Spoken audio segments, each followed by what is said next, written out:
Forever 21 is a fast fashion retail chain that opened in 1984. Welcome to another episode of Throwback Thursday.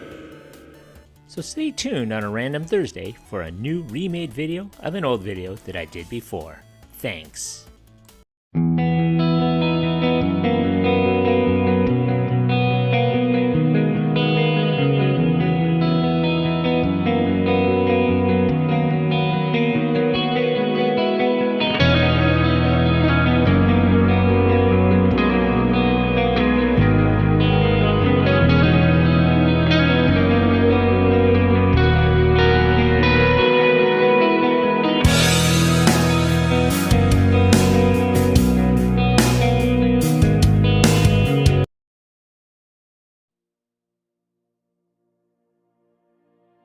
Forever 21 was originally known as Fashion 21. The store was founded in Los Angeles on April 16, 1984 by Do-Won Chang and Jin Suk Chang, married immigrants from South Korea.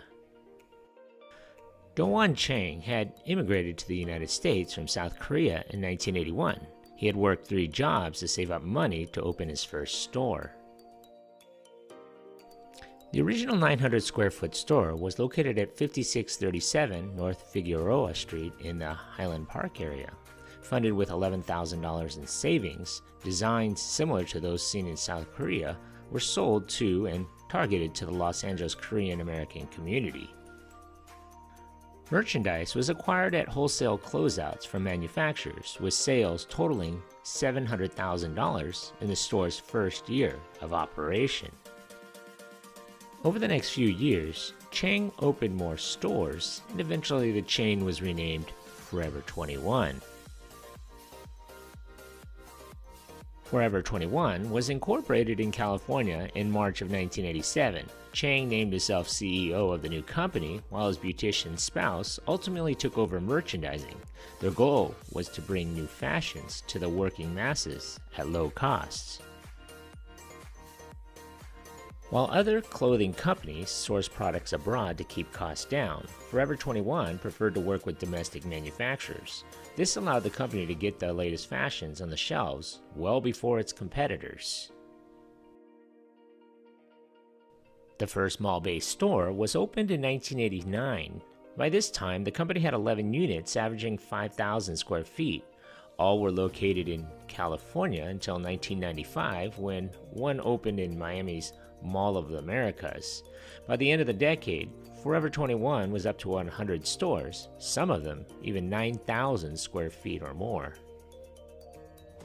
Chang decided to change the business model to fast fashion, drawing from trending fashion and selling the items for low prices. Sales were high enough in the first decade that the company added new stores on an average of every 6 months, largely in malls. In September of 2001, a group of garment workers employed by some of Forever 21's Los Angeles area contractors filed a lawsuit alleging sweatshop conditions and failure to pay legal wages. After they held demonstrations outside Forever 21 stores, the retailer brought libel suits against a couple of advocate groups, charging that their picketing, leaflets, and websites unfairly tainted the company, since it was not itself the employer of the garment workers. The suit was tossed out. This is not the only lawsuit the company would face. A unit of Abercrombie & Fitch sued Forever 21 in 2003 over allegedly copying a beach motel graphic on its tank tops. The suit claimed that the picture was identical to those found on items at Hollister Company, Abercrombie's surfing-inspired chain. Regardless of its legal challenges, Forever 21 continued to grow. In 2003, Forever 21 bought a smaller rival, Reference Clothing Company, out of bankruptcy for $3.5 million. Reference had grown to 36 units before collapsing in debt.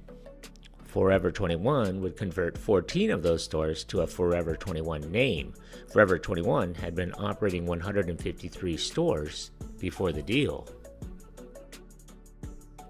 In March of 2005, Forever 21 acquired most of the assets of one of its main rivals, Gadzooks, for $33.1 million. The purchase added at least 150 units in 36 states. Gadzooks had 243 locations in all to Forever 21's existing 200 or so stores. Forever 21's immediate plan for its new acquisition was to keep the Gadzooks brand alive, but apparently that didn't happen. The acquisition would double its number of stores to 400 over the next 2 years. Retail analysts estimated sales growth from $650 million in 2005 to $1 billion in 2006.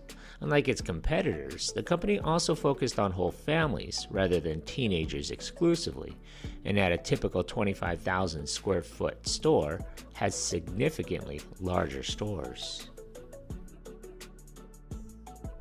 It had also started another chain, For Love 21, which specialized in accessories. The company increased its square footage by 30% in 2007. In April of 2008, the Chicago Tribune wrote, while many retailers were scaling back expansion to adjust for the economy, Forever 21 was going like gangbusters and expanding at a fast rate. In 2011, assets were $1.4 billion and profits were $124 million. The Center of Environmental Health found that 26 retailers and suppliers, including Forever 21, had been selling jewelry containing cadmium, a toxic metal, resulting in a settlement. Several Forever 21 women's shirts were criticized by online users for appearing to be anti-education and sexist, including one that said allergic to algebra, another that said school sucks, and a third that had I Heart School on the front and not on the back. The company issued a statement stating, "Our intent was not to discredit education." Forever 21 pulled the allergic to algebra shirt from its website. By 2013, there were more than 480 stores and revenue of $3.7 billion. Between 2005 and 2015, international stores jumped from 7 to 262. The family-owned company, which included the founder's daughters, Linda Chang as executive vice president and Esther Chang as vice president of merchandising. Forever 21 sales peaked in 2015 with $4.4 billion in global sales that year. In 2017, Forever 21 introduced the beauty chain Riley Rose.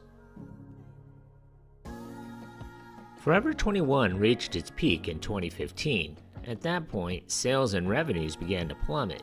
Facing competition from other fast fashion brands, in 2018, it began downsizing its stores, during which was dubbed a retail apocalypse. It left Netherlands in January of 2018, Thailand in June of 2018, and Ireland in late 2018.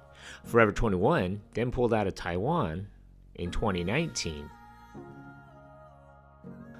The global explosion in fast fashion competitors, reputation damage caused by both labor rights groups and environmentalists, high-cost rental locations, and competition from online retail led to a temporary collapse in global operations. One analyst said the company overexpanded with too many stores that were too big and lacked sufficient e-commerce business. On September 29, 2019, Forever 21 filed for Chapter 11 bankruptcy protection. To downsize, the company announced that it would be ceasing operations in 40 countries and closing a percentage of its 600 stores.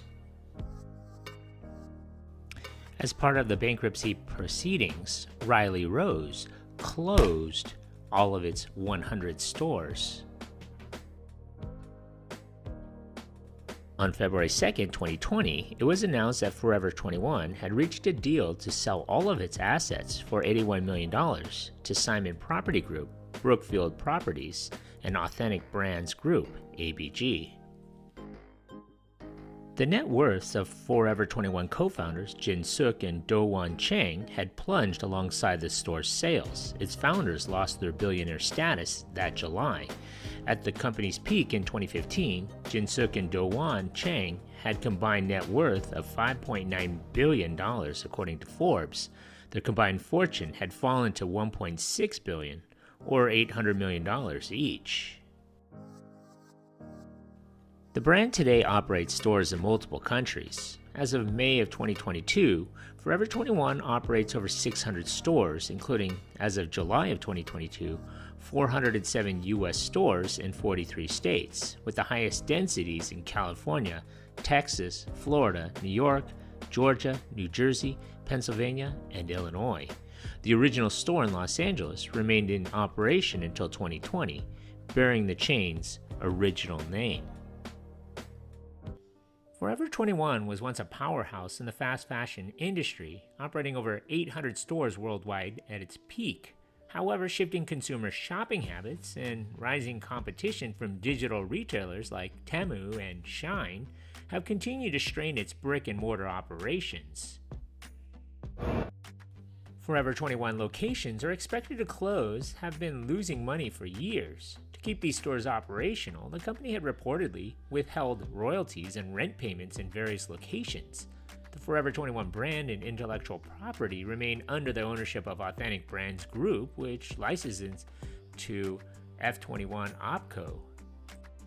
In February of 2025, Forever 21 announced plans to close nearly 200 stores. They confirmed that it continues to explore strategic options, including a potential sale, which also reducing costs and optimizing its store footprint. The efforts are ongoing and no final decisions have been made regarding the outcome of the process or the number of stores that may be closed.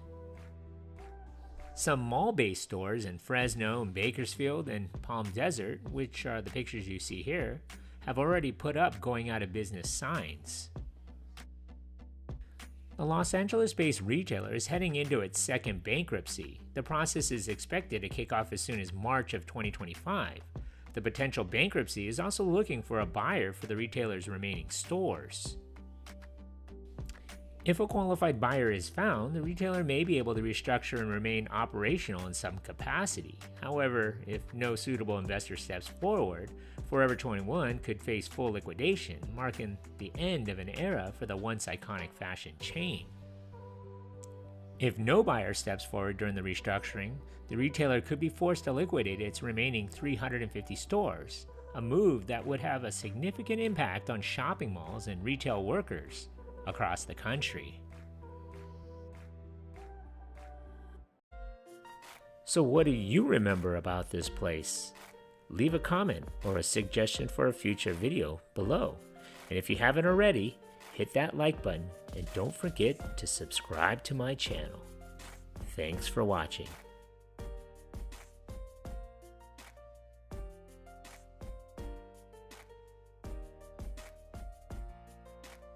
Bringing back memories from the good old days. That's super cool, man.